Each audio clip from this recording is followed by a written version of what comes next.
Kali ini saya mau bahas soal kata pintar, guys, dan saya mau bahas tuntas sampai ke akar-akarnya. Kalau ada yang bertanya, pintar itu ada? Saya bilang ada. Dan bahkan sangat banyak, guys, di muka bumi. Jadi yang perlu kita tahu kata pintar itu sendiri, dan saya mau bahas tuntas sesuai pembahasan saya tadi sampai ke akar-akarnya. Jadi kalau saya mau bilang, apakah konten saya ini banyak yang suka? Saya mau bilang banyak, dan juga banyak yang tidak suka. Kenapa? Karena jelas orang pintar itu tidak suka dengan konten saya ini. Kenapa? Karena kata pintar itu sendiri, guys, sampai saat ini, sampai sejauh ini, sepanjang sejarah manusia, itu tidak bagus. Kenapa tidak bagus? Karena yang ada sampai sejauh ini, yang ada pintar itu pintar membodohi.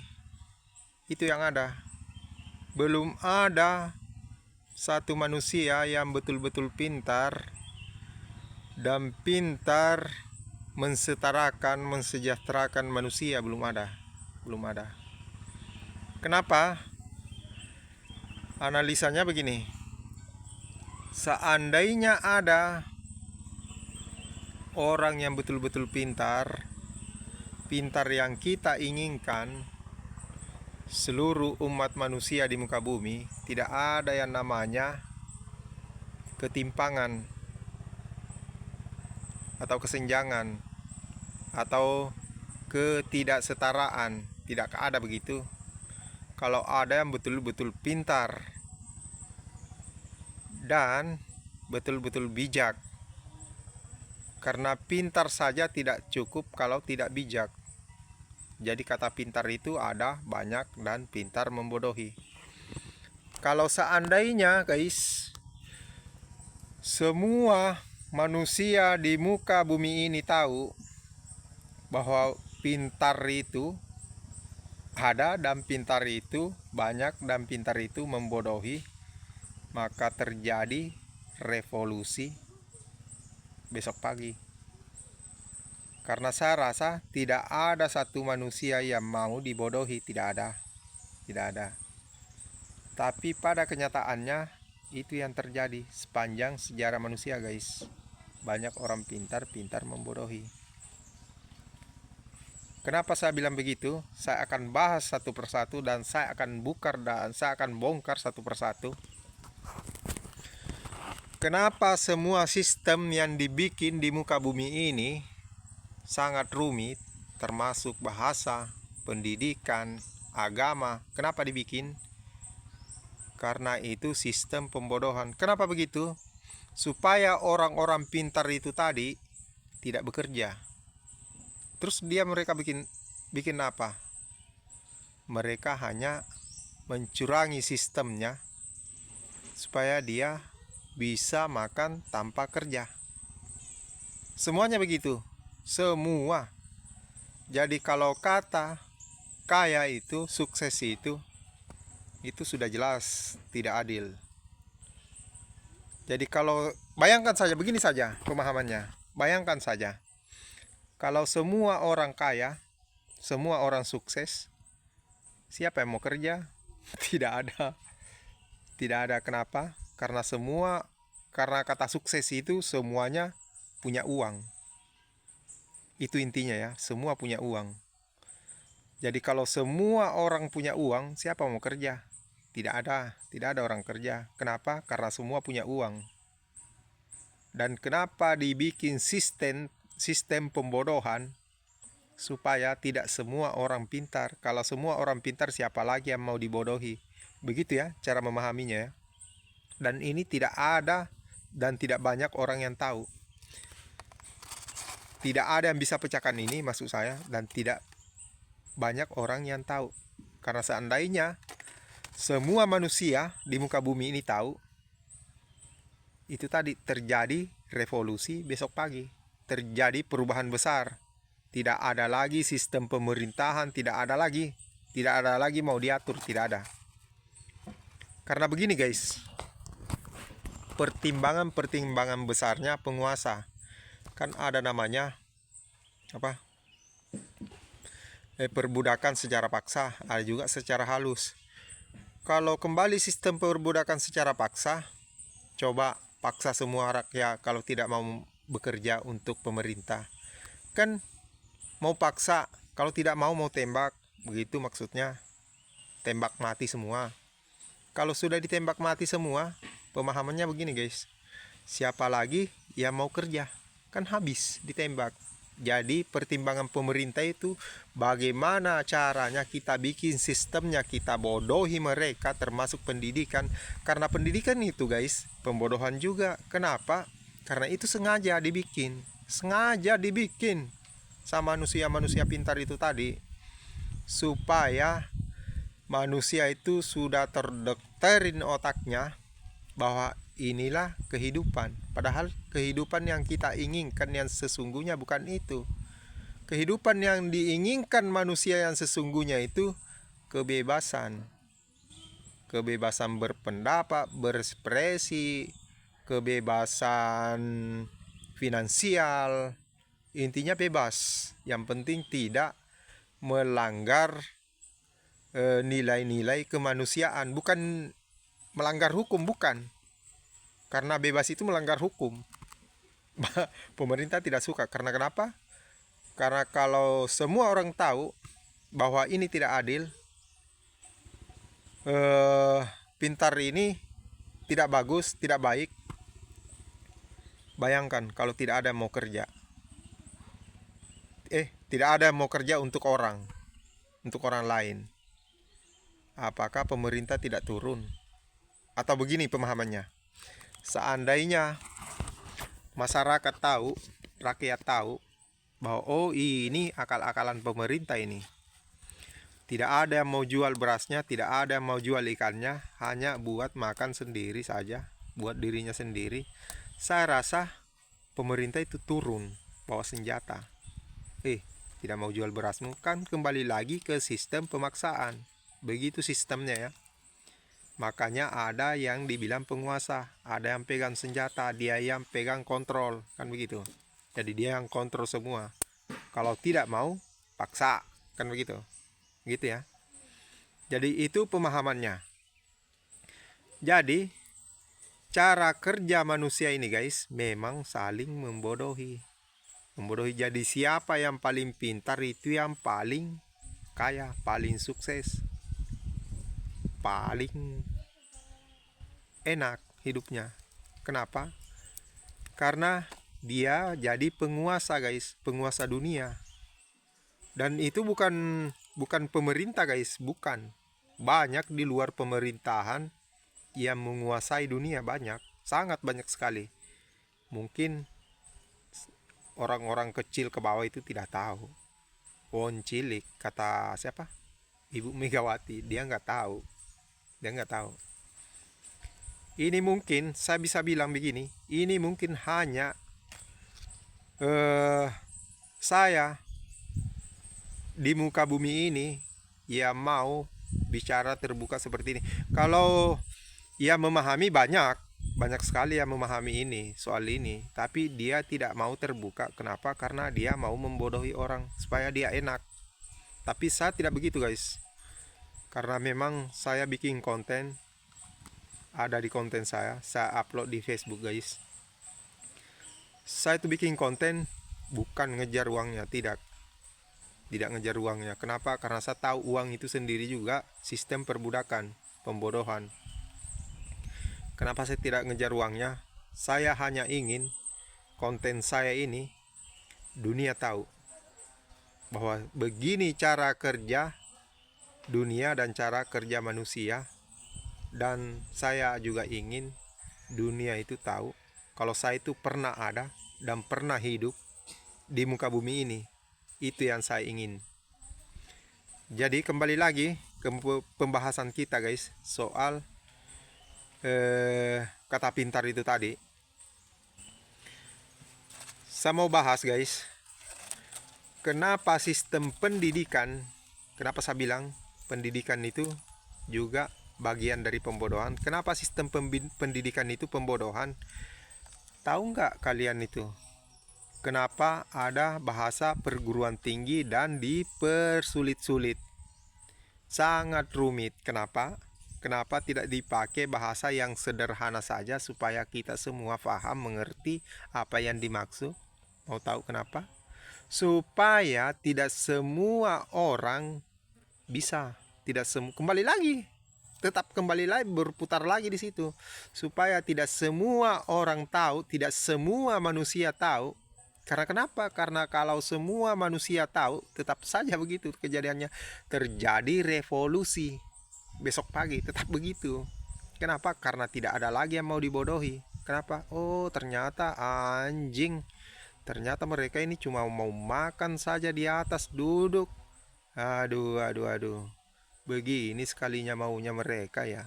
Kan begitu, pasti begitu lagi.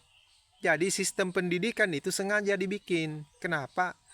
Karena supaya semua manusia itu tidak semua manusia itu tahu.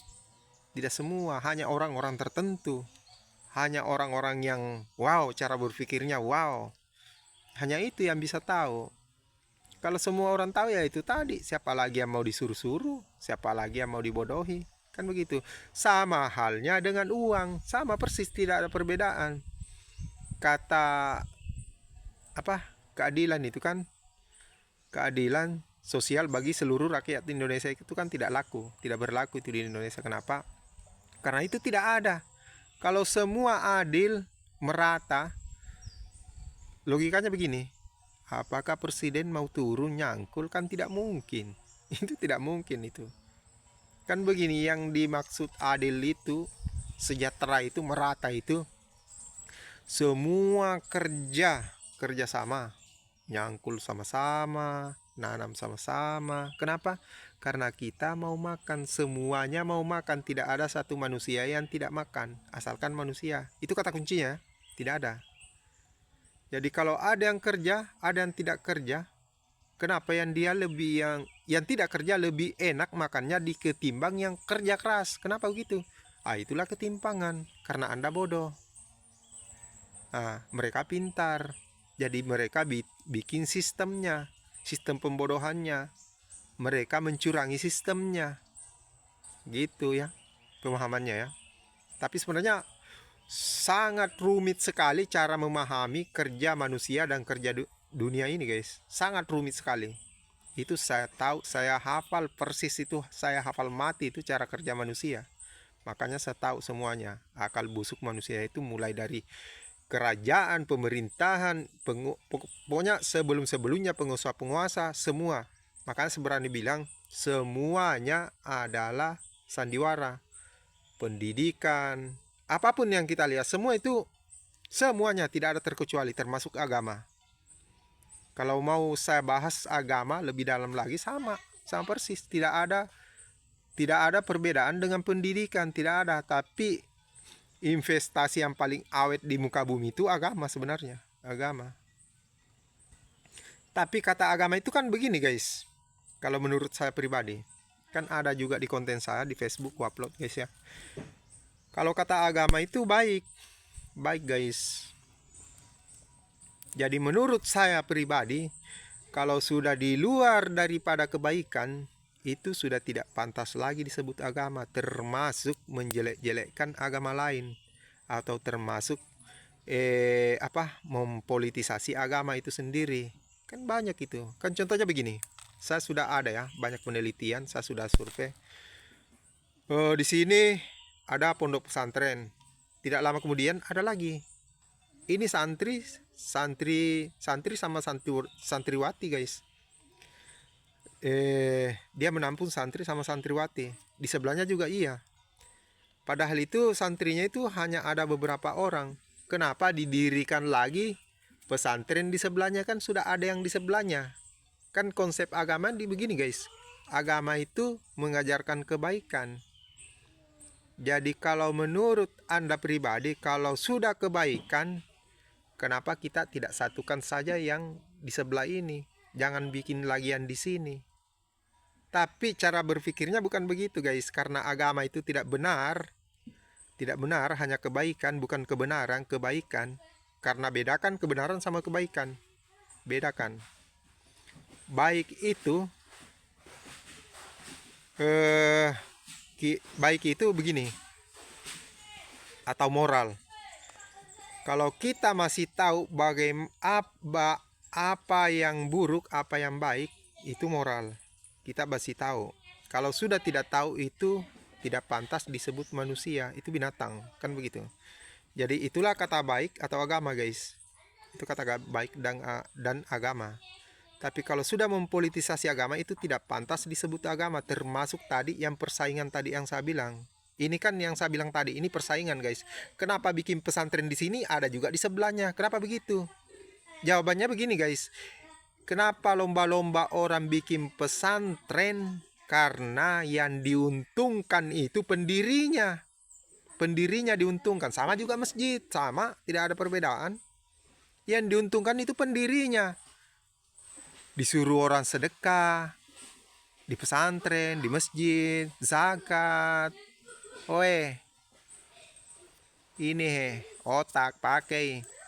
Kalau memang pahala itu sama, semua sama, tidak ada perbedaan, kenapa kita harus sedekah di pesantren? Kenapa kita harus sedekah di masjid? Kenapa? Nah, masih banyak keluarga kita yang butuh. Nah, itu juga manusia, pahalanya sama.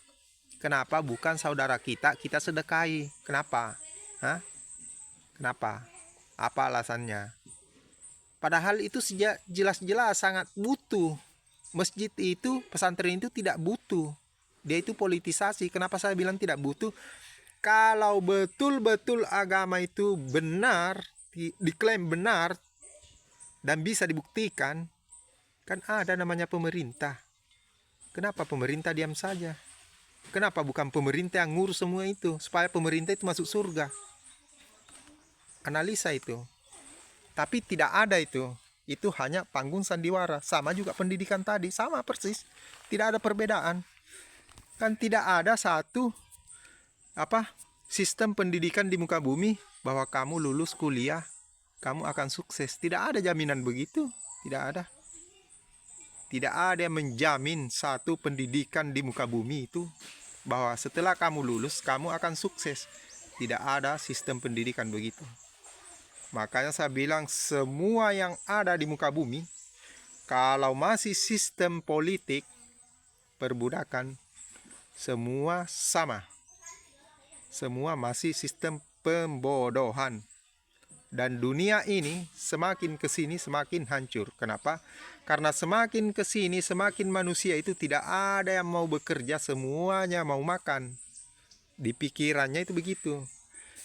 Tapi saya rasa nanti ada. Saya rasa nanti ada begitu. Kenapa saya bilang nanti ada? Karena dunia itu lomba-lomba guys, menciptakan yang namanya robot humanoid. Dan itu bisa digadang-gadang mengganti manusia yang tidak berguna, yang tidak ada gunanya itu. Diganti semua nanti. Kenapa diganti? Kan robot kan bisa, bukan disuruh, memang dia kerja sendiri layaknya manusia. Dia kan ditenagai dengan AI, Artificial Intelligence. Dan saya tidak bisa membayangkan guys, kalau Artificial Intelligence bisa digabungkan atau disandingkan dengan komputer kuantum. Saya tidak bisa bayangkan apa yang terjadi di masa depan. Itu yang selalu saya bayangkan itu guys. Saya tidak bisa bayangkan apa yang terjadi kalau di 2026 nanti Artificial Intelligence bisa digabungkan dengan komputer kuantum. Saya rasa manusia-manusia goblok tadi ini, saya rasa dimusnahkan. Karena tidak ada gunanya juga. Kan ada robot yang disuruh. Ada robot yang kerja buat orang-orang yang tidak mau bekerja. Kan begitu. Kan sebenarnya begini. Orang-orang yang bodoh yang saya sebut tadi ini, yang mau saja diatur, yang mau saja diikat lehernya, mereka itu tidak bisa ngapa-ngapain. Karena di pikirannya itu saya tidak bisa keluar dari sini. Karena saya tidak bisa hidup tanpa ini. Di pikirannya begitu. Dia tidak berani ambil keputusan bahwa dunia ini luas. Tanpa ini kita bisa hidup. Dia tidak pernah belajar, tidak pernah mempelajari sejarah. Kak, sejarahnya suku Korowai, sejarahnya suku Baduy. Dia itu tidak terlalu tergantung dengan teknologi. Bahkan suku Korowai itu tidak tergantung dengan uang. Tapi kenapa mereka itu bisa hidup? Kenapa? Coba bayangin. Padahal dia itu berabad-abad, ratusan tahun itu nenek-nenek moyangnya itu masih bisa bertahan sampai sekarang. Kan begitu ya. Begitu ya cara mencerna kerja dunia itu begitu. Jadi kita harus berani ambil keputusan. Jangan mau tergantung dengan siapapun. Karena kehidupan itu luas, sangat luas, tergantung dari manusianya itu sendiri. Apakah Anda mau berusaha tanpa dikontrol oleh siapapun? Kalau masih mau ikut dengan modernisasi, Anda masih tetap jadi budak. Tetap. Jadi kalau ada yang bilang kayak orang-orang pintar itu, konten-kontennya bagus sekali, ngomongin soal kripto lah, apalah, bitcoin lah, semua itu masih pembodohan. Semua itu masih, memang saya akui itu pintar membodohi mereka itu. Tidak ada satu orang yang mengajarkan soal kehidupan merata. Tidak ada begitu. Tidak ada begitu. Karena soal kehidupan merata itu sangat sulit. Kenapa sangat sulit? Karena cara berpikir manusia kan sudah semua diteliti. Cara berpikir manusia itu, guys, kalau tenaga sudah beda, dia model tidak adil. Kalau istilahnya mau kerja sama, tapi tenaga beda, dia merasa kayak tidak adil. Masa saya kuat, dia lembek, masa gaji sama, penghasilan sama. Disitulah manusia itu tidak bisa kerjasama dengan skala yang besar. Makanya terjadi yang namanya saling membodohi. Kalau zaman dulu siapa yang paling kuat, siapa yang pintar, itu penguasa. Tapi antara penguasa itu kan namanya juga manusia, guys ya. Sudah banyak harta, mau lagi terkenal. Apalagi namanya? Mau membesarkan nama. Kalau sudah banyak hartanya, namanya lagi mau dibesarkan. Gitu ya. Jadi manusia itu memang sangat-sangat, enggak tahulah bahasanya apa, sangat buas mungkin ya. Manusia itu begitu. Manusia itu sangat buas, guys. Jadi lebih baik, guys, kalau menurut saya pribadi, lebih baik jadi orang biasa saja, tidak usah ekspektasi tinggi, daripada jadi manusia pintar tapi dia memakan saudaranya sendiri. Bahasanya, guys, begini, lebih baik jadi buaya sekalian daripada jadi manusia pintar memakan uang rakyat, memakan hasil keringat saudaranya sendiri. Lebih baik jadi buaya, guys. Buaya itu hanya makan daging, tidak makan hasil keringatnya orang, tidak makan uang rakyat. Ketimbang jadi manusia tapi melebihi dari buaya, guys. Oke, itu pesan-pesan dari saya. Semoga bermanfaat. Terima kasih.